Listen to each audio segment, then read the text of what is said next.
আসসালামু আলাইকুম ওয়া রাহমাতুল্লাহি ওয়া বারাকাতুহু।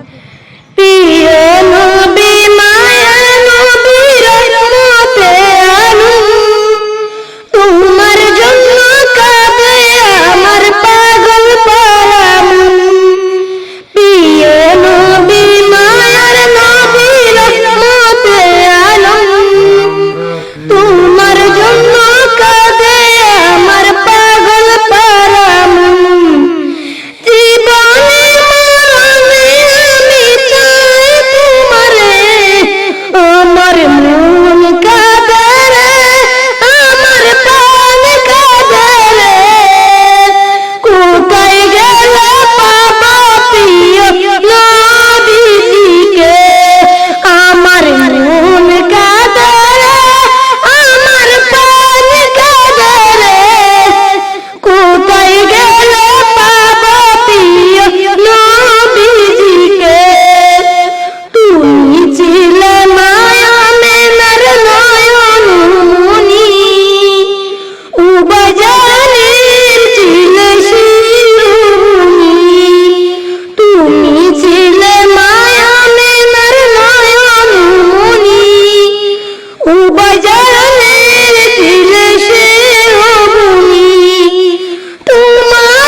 আসসালামু আলাইকুম ওয়া রাহমাতুল্লাহি ওয়া বারাকাতুহু।